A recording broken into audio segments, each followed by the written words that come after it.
Bismillahirrahmanirrahim. Assalamualaikum warahmatullahi wabarakatuh. Perkenalkan, saya di sini Saifullah Budiman, mahasiswa S1 Ilmu Pemerintahan dalam mata kuliah Teknik Fasilitasi, mendapatkan tugas untuk bisa sedikit banyak bercerita tentang peran yang pernah saya alami menjadi seorang fasilitatornya. Jadi sebelumnya mungkin perlu saya perkenalkan dulu. Saya adalah seorang pada saat itu menjadi penengah di antara pemilihan ketua RW di wilayah saya tinggal. Jadi kebetulan sejalan juga dengan ketugasan saya selaku Duko. Jadi pada mulanya rapat memang dipimpin oleh MC, lalu ada sambutan, dan juga pada saat itu langsung saya handle untuk bisa menentukan ketua RW terpilih. Kebetulan pada wilayah ini menggunakan sistem musyawarah mufakat, sehingga memerlukan diskusi yang cukup agak panjang. Jadi mungkin nanti yang akan saya ceritakan adalah diskusi yang singkat dan juga yang pada intinya saja. Bagaimana awal proses fasilitasi tersebut?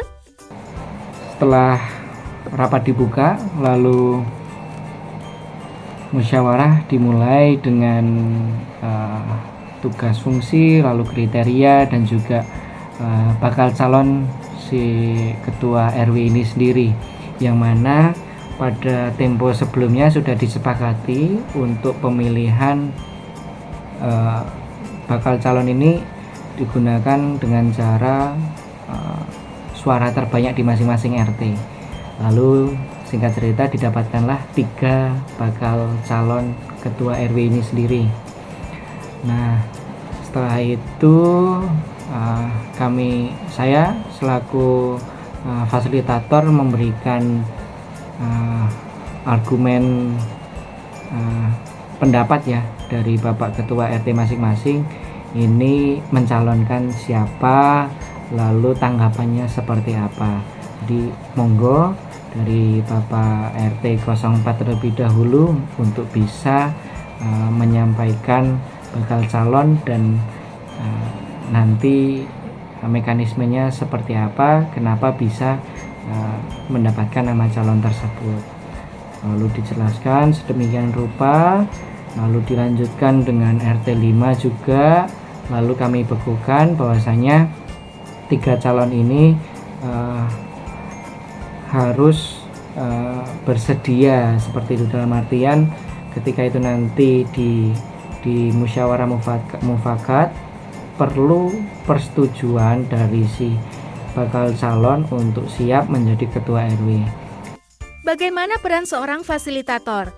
Nah, ternyata dari penawaran tersebut, dari 3 calon ini kebetulan hadir pada malam hari itu, saya berikan waktu untuk menyampaikan pendapatnya. Pendapat bakal calon? Jadi yang calon pertama itu tidak menyanggupi, yang calon kedua juga tidak menyanggupi, dan yang calon ketiga alhamdulillah menyanggupi, seperti itu. Nah, lalu pada malam hari itu juga kita musyawarah mufakat, kita diskusikan dengan kondisi yang seperti ini itu mau bagaimana. Memberikan kesempatan pendapat dari partisipan. Lalu dengan usulan dari para sesepuh, para pinisepuh, dari pengurus RT baik 4 dan 5 ini sendiri, itu sepakat bahwasanya beliau ini nanti kita usung menjadi ketua RW di wilayah tersebut.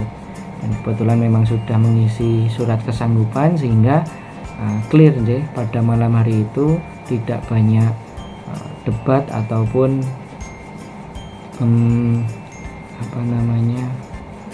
permasalahan.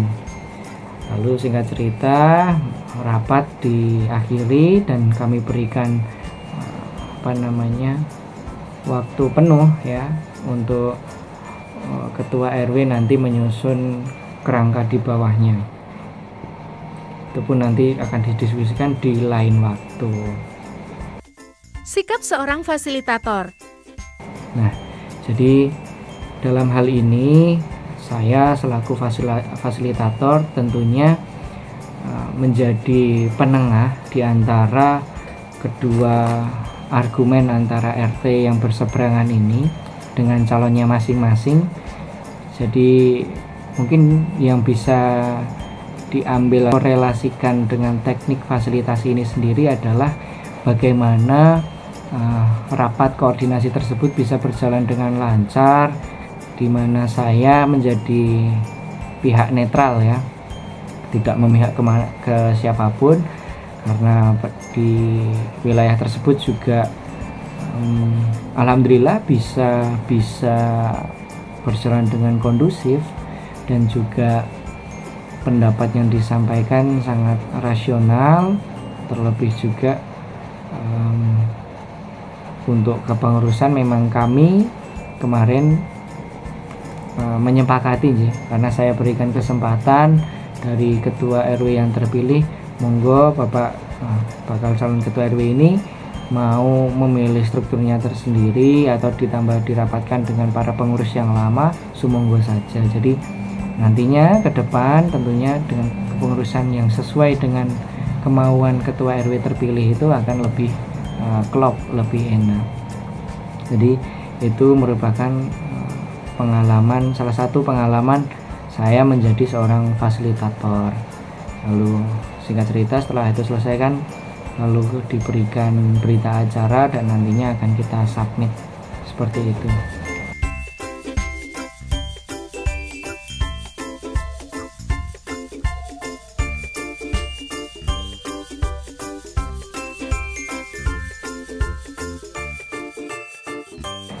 Lalu di sini saya juga akan bercerita tentang kasus yang lain juga ya. Jadi seorang fasilitator itu memang kita harus memiliki kemampuan di mana membawa suasana, membawa suatu acara koordinasi tersebut tanpa memihak salah satu kubu. Itu yang memang mungkin bisa dibilang berat, apalagi kalau dalam permasalahan yang ada itu timbul suatu konflik gitu, yang mana kita bisa mendengar dari si A, si B ataupun bahkan si C itu berbeda-beda. Tetapi juga kita harus memiliki kemampuan dan kesadaran penuh bahwasanya menjadi fasilitator itu adalah membantu terciptanya suatu kesepakatan ataupun hasil mufakat bersama ya, tanpa adanya condong ke salah satu pihak manapun. Oke, kita lanjut ke pengalaman yang kedua. Ya, saya lanjut, itu tadi berkaitan dengan lingkungan di wilayah RW setempat ya. Lalu mungkin di sini juga ada beberapa permasalahan yang ada, diantaranya mengenai kegiatan pemuda-pemudi. Nah, ini saya juga alhamdulillah dulu pernah menjadi ketua pemuda, di mana di hampir setiap tahunnya mengadakan kegiatan rutin 17-an ya. Persiapan sebagai seorang fasilitator adalah menguasai permasalahan Ya, jadi pada saat itu di rapat pemuda saya juga menjadi seorang fasilitator tentunya, dalam artian untuk konsep awal itu mau seperti apa, ya, itu kami tawarkan bersama dengan adik-adik dan teman-teman semua, ada Mas Mbak juga. Nah, pada saat itu saya juga masih berada di bangku sekolah. Karena kebetulan saya selaku ketua pada saat itu, saya juga pada singkatnya memimpin rapat, lalu merangkum argumen yang ada, ini dari si A, si B itu seperti apa. Jadi pendapatnya akan mengemas dengan tema terlebih dahulu ya, kita diskusikan. Oke lah, kita dari skup yang paling global dulu, kita mau menggunakan tema apa. Memberi kesempatan pada partisipan untuk berpendapat dan fasilitator menentukan titik tengah argumen. Terus dari beberapa pertimbangan, ada yang usul modern, ada yang usul tradisional, ada yang usul zaman prajurit perang seperti itu, atau ada juga kemarin ada yang usul zaman yang 90-an kalau nggak salah, yang pakai baju kotak-kotak lalu celana cutbre atau apa ya, seperti itu. Nah, ini fasilitator membantu menyatukan argumen dengan metode yang paling efektif. Nah, ini lalu dari hasil berpendapat yang agak cukup banyak itu, lalu kita sepakati dengan cara voting. Jadi saya selaku fasilitator itu memberikan kesempatan buat teman-teman semua itu, monggo ini ada beberapa pilihan, siapa yang setuju A, ngacung, ya itu ada berapa orang gitulah. Terus dari mekanisme seperti itu mendapatkan suara terbanyak, yaitu dengan tema tradisional menggunakan lurik, terus baju adat Jawa dan sebagainya. Itu khusus untuk panitia, termasuk berarti apa yang kita kemas dalam acara tersebut tentunya itu adalah sifatnya tradisional. Lalu kita loncat dengan agenda selanjutnya, temanya sudah ketemu nih. Lalu selanjutnya adalah mengenai kegiatan 17-an ini sendiri. Yang pertama berkaitan dengan penyusunan proposal juga, itu nanti akan mengikuti setelah konsepnya terbentuk ya. Jadi pada malam hari itu juga saya sampaikan kita mau lomba apa, karena lombanya itu kita bagi jadi 3 kategori, anak-anak, bapak-bapak, sama ibu-ibu. Nah, saya selaku ketua pada saat itu juga berdiskusi bersama teman-teman, memberikan pandangan dari teman-teman satu yang lain itu seperti apa. Oh, ada yang usul ini, usul itu, terus kita tampung, kita rangkum, termasuk acara gongnya di malam tirakatan itu juga seperti apa. Hasil kesepakatan dari diskusi termasuk ada tari tradisional, ada tari anak-anak, terus ada perform dari kami selaku pemuda-pemudi itu pada saat itu drama apa itu, Anoman Kobong lah kalau nggak salah itu. Nah, itu juga kita persiapkan untuk latihan dan sebagainya. Nah, setelah matang itu sebenarnya rapatnya tidak cukup 1 hari ya. Saya sebagai fasilitator tentunya setiap ada rapat itu saya ampu dan juga ambil notulensi bersama teman-teman untuk dilanjutkan di rapat yang lain. Lalu singkat cerita rapatnya sudah matang. Nah, rapat ini kita sodorkan ke rapat bapak-bapak ataupun ibu-ibu juga yang berada di wilayah tersebut. Alhamdulillah disetujui, lalu dikemas. Adapun beberapa adu argumen, alhamdulillah pada saat itu rapat juga tetap berjalan dengan lancar. Adapun perubahan sedikit-sedikit itu juga atas pertimbangan dari Bapak Ibu dan juga pemuda-pemudi yang hadir pada malam hari itu. Jadi ibaratnya rapat itu berjalan atas kesepakatan bersama. Nah, itu indikator seorang fasilitator berhasil memfasilitasi suatu hal. Nah, itu saya pikir itu juga menjadi salah satu suksesi ya dari seorang fasilitator untuk bisa membawakan suatu agenda atau suatu rencana yang mana memerlukan argumen dari beberapa pihak. Nah, itu adalah kunci dari seorang fasilitator. Mungkin dari saya seperti itu ya. Jadi tidak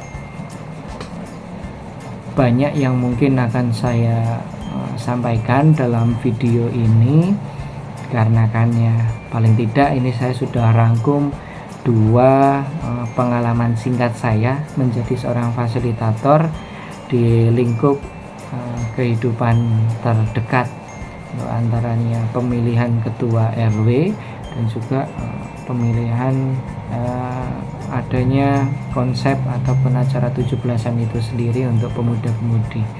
Sebenarnya adapun pemilihan mekanisme yang lain yang saya mana menjadi fasilitator itu juga ada, tapi saya pikir karena berkaitan dengan durasi ya, makanya mohon maaf apabila cerita yang saya sampaikan masih kok agak nanggung atau belum sepenuhnya tersampaikan. Titik mana sih yang menjadi fasilitator? Saya pikir itu yang menjadi porosnya sudah saya sampaikan. Jadi di mana menjadi penengah ataupun pembawa acara yang mana bersifat netral. Bukan pembawa acara sih, lebih tepatnya membawakan koordinasi tersebut hingga nanti mencapai mufakat, kesepakatan bersama. Dari saya mungkin itu, mohon izin Pak dosen untuk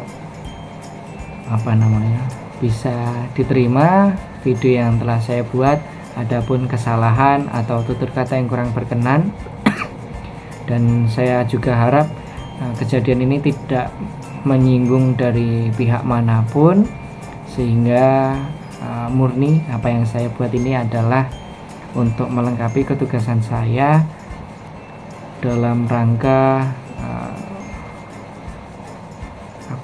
memenuhi tugas ujian akhir semester. Dari saya cukup sekian, terima kasih.